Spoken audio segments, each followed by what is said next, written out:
ఈ మొదటి మనువు స్వయంభూ మనువు భార్య పేరు శతరూప. వీరిద్దరికీ ఉత్తానపాదుడు అనే ఒక కొడుకున్నాడు, పెద్ద కొడుకు. ఇద్దరు కొడుకులు ఉన్నారు, ప్రియవ్రతుడు, ఉత్తానపాదుడు. ప్రియవ్రతుడు పెద్ద కొడుకు అయితే ఉత్తానపాదుడు రెండో కొడుకు అని కొందరు అన్నారు. ఏదైనా మొత్తం మీద ఇద్దరు కొడుకులు, అందులో ఒక కొడుకు ఉత్తానపాదుడు. ఈ ఉత్తానపాదుడు అనేటటువంటి వాడికి ఇద్దరు భార్యలు, ఒకత్తె సురుచి, ఒక ఆవిడ సునీతి. అందులో సునీతి పెద్ద భార్య, నిజంగా నీతి స్వరూపిణి. సురుచి రెండో భార్య, కానీ మంచి అందంగా ఉండేది. అసలు రుచి అంటే కాంతి అని అర్థం, చాలామందికి తెలియదు. రుచి అంటే కాంతి. ఇవాళ మనం రుచి అంటే తిన్న పదార్థానికి ఉండేటటువంటి లక్షణాన్ని రుచి అంటున్నాం. ఉప్పగా ఉందా, తీయగా ఉందా మొదలైన ఈ లక్షణాలకి రుచి అని వాడుతున్నాం, కానీ నిజానికి అది రుచి కాదు. దాన్ని కూడా వాడుతున్నాం. రుచి అనే శబ్దమునకు కాంతి. సురుచి అంటే మహాకాంతి స్వరూపం, మంచి అందంగా ధగధగధగలాడిపోయేదట. ఈ సునీతి సురుచి ఇద్దరు భార్యలు. అందులో సురుచి కొడుకు ఉత్తముడు, సునీతి కొడుకు ధ్రువుడు. పెద్ద భార్య కొడుకు ధ్రువుడు, రెండో భార్య కొడుకు ఉత్తముడు. మొదటి నుంచి పెద్ద భార్య కంటే రెండో భార్య అందగత్తె అవ్వడం వల్ల అయితేనేం, లేకపోతే రెండో భార్య అవ్వడం వల్ల అయితేనేం, కొంత యవ్వనంలో తేడా ఉండడం వల్ల అయితేనేం, పెళ్ళిళ్ళల్లో ఉండే ముహూర్తాల బలం వల్ల అయితేనేం, వ్యామోహం ఎక్కువగా చిన్న భార్య మీద ఉండేది ఉత్తానపాదుడికి. అందుకని ధ్రువుడి కంటే పెళ్ళాం మీద ప్రేమ మీద ఉత్తముడిని ఎక్కువ ప్రేమగా చూసేవాడు. చిన్న భార్యని, చిన్న భార్య కొడుకుని నెత్తి మీద పెట్టుకునేవాడు. పెద్ద భార్యని పెద్ద పట్టించుకునేవాడు కాదు. పెద్ద భార్య కొడుకుని కూడా చేరదీసేవాడు కాదు. ఉత్తమాహ్వయు మన్నించుచుండు తండ్రి. ఎక్కువగా ఈ ఉత్తముడిని మన్నిస్తూ ఉండేవాట, ప్రేమిస్తూ ఉండేవాట. ఒక్కనాడోలగంబుననున్న వేళ గురుని తొడ మీద కూర్చుంటే సురుచి కొడుకు ధ్రువుడు ఏ తెల్చి వాడున్న తొడయ యొక్క సురుచి వారిల్చే భూపతి చూచుచుండే.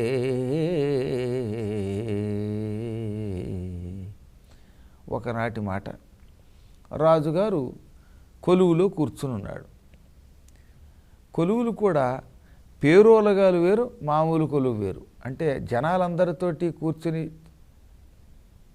రకరకాల చర్చలు చేస్తూ వారి మంచి చెడ్డ తెలుసుకుని రాజ్యక్షేమం కోసం మాట్లాడడం పేరోలగం, నిండు సభ. ఇది మామూలు సభ, అంటే కేవలం భార్యలతో సరదాగా కూర్చునే దర్బార్ అన్నమాట. అందుకే పేరోలగం అనకుండా ఏకాంత సభ అన్నాడు దీన్ని. అలాంటప్పుడు కేవలం భార్య, పుత్రులు వీళ్ళే ఉంటారు. చిన్న భార్యని సురుచిని పక్కన కూర్చోబెట్టుకున్నాడు. ఆవిడ సంతోషంగా ఏవో తాంబూలం ఇస్తోంది, ఆవిడతో కబుర్లు చెప్పుకుంటున్నాడు. మురిపం ఎప్పటికప్పుడు కొత్తగానే ఉండేది ఆవిడ ముఖవేదనకి. ఇందువల్ల అంటే ఒక శాస్త్రం ఉంది. ఇష్టా భార్య సుమిత్రంచ అపూర్వాసు దినే దినే, ఒక అద్భుత శ్లోకం. ఆదిత్యస్యోదయం తాత తాంబూలం భారతీ కథ. ఇష్టా భార్య సుమిత్రంచ అపూర్వాసు దినే దినే అనగా సూర్యుడి ఉదయం ఎప్పుడు కొత్తగా ఉంటాయి. ఎన్నిసార్లు చూడండి, సూర్యోదయం చూస్తుంటే ఏదో తెలియని ఒక అనుభూతి కలుగుతుంది. అవి కొత్తగా ఉంటాయి. అపూర్వము అంటే మళ్ళీ కొత్తగానే ఉంటుంది. తర్వాత ఏం చెప్పారు, తాంబూలం. ఈ అలవాటు ఉన్న వాళ్ళకి భోజనానంతరం పరిమితంగా వేసుకుంటే ఆరోగ్యం ఇస్తుంది. అది ఈ తమలపాకు రసం కంఠంలో ఉన్న శ్లేష్మం తగ్గిస్తుంది.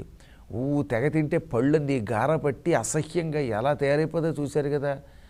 తెగన విలేసి ఎక్కడ పడితే అక్కడ ఉమ్మేసి కంపు కంపు, గుళ్ళల్లో కంపు, ఇళ్లల్లో కంపు, రైళ్లల్లో కంపు.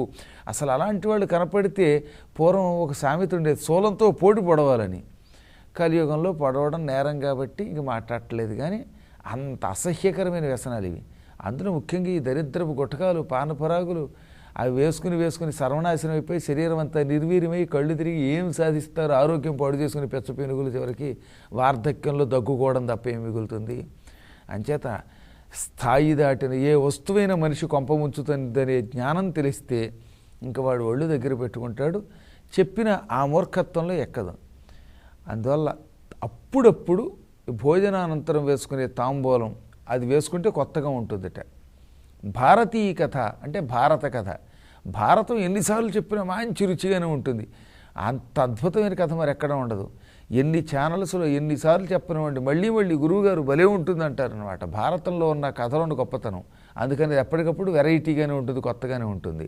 ఇష్టా భార్య, తాను బాగా ఇష్టపడిన భార్య మీద బాగా ప్రేమ ఉండి ఆ భార్య తనకు ఆకర్షణగా ఉంటే ఎప్పుడు కొత్తగానే ఉంటుంది. పెళ్ళి ఇష్టం లేకుండా చేసుకుంటే మాత్రం ఎప్పుడు విడాకులు ఇద్దామని ఉంటుంది. కానీ చక్కగా ఇష్టపడి చేసుకున్న భార్య ఉన్నదే, ఆ భార్య ముఖం ఎన్నిసార్లు చూసినా మళ్ళీ ఆనందమే. సుమిత్రంచ, మంచి మిత్రుడు కూడా అంతే. సరైన మిత్రుడైతే వాడిని ఎప్పుడు చూసినా అమ్మాయి వచ్చావా మిత్రం అనిపిస్తుంది. కాబట్టి ఇవి ఎప్పుడూ కొత్తగా ఉంటాయట, వీటి మీద వ్యామోహం ఉంటుంది. ఈ భార్య ఇష్టాభార్య, ఇష్టురాలైన భార్య.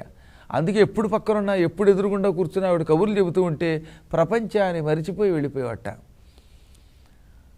కష్టం ఉండేది కాదనమాట. ఆవిడ కన్నా కొడుకు అవ్వటం వల్ల ఈ కొడుకు కూడా ఎప్పుడు పక్కనే ఉండడం. ఈ కొడుకుని తొడ మీద కూర్చోబెట్టుకున్నాడు. ఉత్తముడు తొడ మీద కూర్చున్నాడు, నానా అంటూను గడ్డం పట్టుకుంటూ చేతులు పట్టుకుంటూ. ఆ సమయంలో ఎక్కడి నుంచి వచ్చాడో ధ్రువుడు కూడా వచ్చాడు. వచ్చి తొడ మీద కూర్చోబోయాడు. దాంతో సురుచి ఒక్క తోపు కిందకి తోసేసింది. ఆగని మహారాజు గారు అలా చూస్తున్నాడు కానీ కిక్కురుమండు. భార్య ఏం చెబితే అది గీచిన గీటు దాటద్దంటే ఇక దాటడు కాక దాటడు. అందువల్ల భార్య వద్దు అంటే వద్దు, స్టాండ్ అంటే స్టాండే, సిట్ అంటే సిట్టే. భార్యకి భర్త మీద అలాంటి గ్రిప్ ఉంటే ఆ భార్య అదృష్టవంతురాలు అన్నారు. ఎంతో సుకృతం చేసుకుందో మరి ఏం చేసుకుందో తెలియదు కానీ సురుచికి భర్త అలా చెప్పితే వినేవాడైపోయాట. కొంతమంది ఉంటారు, వాళ్ళ అదృష్టం అన్నమాట ఇది. మహానుభావులు, రిమోట్ కంట్రోల్ అన్నమాట అది. అంచేత కిక్కులు మనకుండా పెద్ద కొడుకే, తన కొడుకే కదా, పెద్ద భార్య కొడుకే కదా, కిందకు తోచేసింది, వద్దంది. అయినా ఈయన మాట్లాడట్లా. అప్పుడు వాడు ఏడుస్తూ ఉంటే, ఎందుకురా ఏడుస్తావు, నీవు రాజుగారి తొడ మీద కూర్చోవాలని కోరుకున్నట్టయితే నా కడుపున పుట్టి ఉండాల్సింది. ఈ రాజుగారి తొడల మీద కూర్చునే అధికారం నా కడుపున పుట్టినవాడికే ఉంది. నీకు ఆ అవకాశం లేదు. ఎందుకంటే నువ్వు సునీతి, పెద్ద భార్య కొడుకువి. నీకు నిజంగానే మా నాన్నగారి తొడ మీద కూర్చోవాలి అనే కోరిక ఉన్నట్టయితే వెంటనే శరీరాన్ని విడిచిపెట్టి నా కడుపున పుట్టించమని విష్ణువుని వేడుకో, పో తపస్సు చెయ్యి. తపస్సు చేసి పునర్జన్మెత్తి నా కడుపున పుట్టిసారి. ఆ పునర్జన్మ కూడా మళ్ళీ మీ అమ్మ కడుపునే పుట్టకు, నా కడుపున పుట్టించమని దేవుణ్ణి వేడుకో. ఆయన పుట్టిస్తే అప్పుడు వచ్చి మీ నాన్నగారి తొడ మీద కూర్చుందు కానీ, అంతేగాని కూర్చోకపోంది. చిన్న పిల్లాడితో అసలు అనవలసిన మాటల. అజ్ఞానానికి, మూర్ఖత్వానికి, అహంకారానికి పరాకాష్ట. తండ్రికి ఇక్కురుమండు. ఈ రాజుగారి కొడుకు అసలే రాజరక్తమేమో కొత్త ఉడికిపోయింది. ఆ బాలుడు తట్టుకోలేకపోయాడు, గిజ్జలాడిపోయాడు. తల్లి దగ్గరికి వెళ్ళాడు, ఘోరంగా ఏడ్చాడు. అప్పటికే చిలికెత్తెల ద్వారా అసలు రహస్యం తెలుసుకున్న సునీతి కూడా, అవును నాయన, నీ సవతి తల్లి అన్న దాంట్లో తప్పే ఉంది.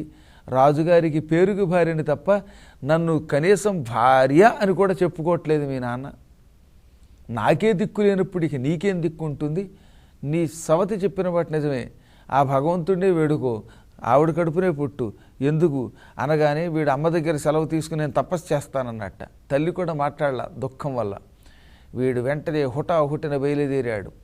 అన్నీ ఈ రాజలాంఛనాలు విడిచిపెట్టేశాడు. నారవస్త్రం కట్టుకున్నాడు. అప్పటికి అతని వయస్సు ఎంతో తెలుసా?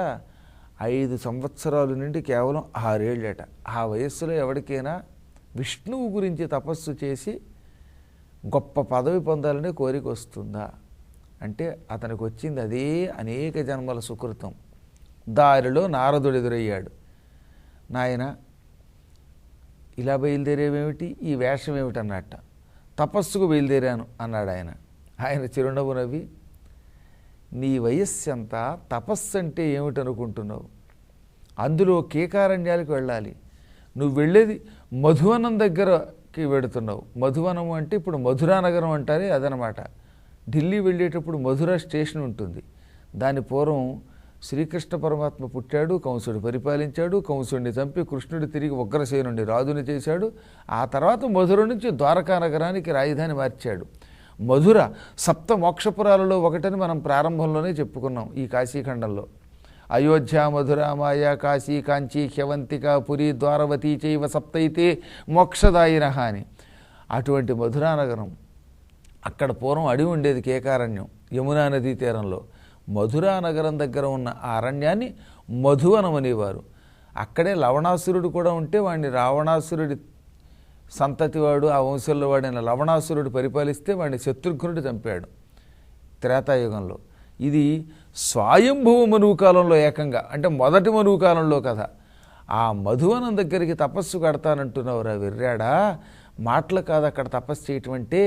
అక్కడ అత్యంత భయంకరమైన క్రూర కఠోర హుంకారాలు చేసే సింహాలు, పులులు, ఇంకా భయంకరమైన ఏనుగులుంటాయి, పెద్ద పులులుంటాయి, ఎలుగుబంట్లుంటాయి, నక్కలుంటాయి, తోడేళ్లుంటాయి, ఇంకా సింహ, శార్దూల, శరభ, భల్లుక, క్రూర కఠోర, బిల్లి, బిల్ల, లులాయక, భల్లుక, పడి, ఖడ్గ, గవయ, బలిముఖ, చమరీ, జిల్లి, హరిశరభ, కిటిమల్లాద్భుత, కాక, ఘోక మయమైన వనమది. ఆ అడవిలో తపస్సు చెయ్యడం కష్టం. పైగా చిన్నపిల్లవాడివి, ఆకలి, దప్పిక, నిద్ర మొదలైనవన్నీ త్యజించి తపస్సు చేయడంలో ఎన్ని కష్ట నష్టాలున్నాయో తెలియక బాల్య చాపల్యంతో తపస్సుకు బయలుదేరావు. నా మాట విను, ఇంటికి పోయి అమ్మ ఒళ్ళో పడుకుని హాయిగా వేళకిన్ని పాలు పంచదార పుచ్చుకుంటూ భోజనం చేసి నిద్రపో అంటే, ప్రాణం పోయినా ఇంట్లోంచి బయటకు వచ్చాక ఇంక వెనక్కి వెళ్ళను. నేను తపస్సు చేసి భగవత్ సాక్షాత్కారం పొంది గొప్ప పదవిని పొందుతాను అన్నట్టు వాడు కఠోరంగా, ఎంత పట్టుదల! ఆశ్చర్యపోయాడు నారదుడు. ఆహా, ఇలా ఉండాలి పట్టుదల అంటే అనిపించింది ఆయనకి. ఆ పట్టుదలకు మెచ్చుకొని ఎలా ఉండాలో క్షత్రియుడు అలాగే ఉన్నాడు అనుకుని మంచి ఉపకారం చేయాలనుకున్నాడు. అసలు నారదుడు వచ్చిందే ఆ కుర్రాడికి ఉపకారానికి. ఆయన ఏం చేశాడో, ఆ కథ ఎలాంటి మలుపులు తిరిగిందో రాబోయే భాగంలో ముచ్చటించుకుందాం. అంతవరకు అందరికీ కూడా సకల శుభాలు కలుగుగాక. ఈ కార్యక్రమాన్ని కీర్తిశేషులు కొత్తపల్లి రామకోటేశ్వర శర్మ గారి స్మృత్యర్థం అంకితమిస్తూ మీకు సమర్పించిన వారు వారి ధర్మపత్ని శ్రీమతి కొత్తపల్లి లక్ష్మీకృష్ణవేణి, కొడుకు వెంకట సత్యశేఖర్, కోడలు శ్రీమతి పద్మావతి, మనుమలు చిరంజీవి నాగసాయి రమ్య, చిరంజీవి దత్త గణేష్, శ్రీశైలం డ్యాం వెస్ట్.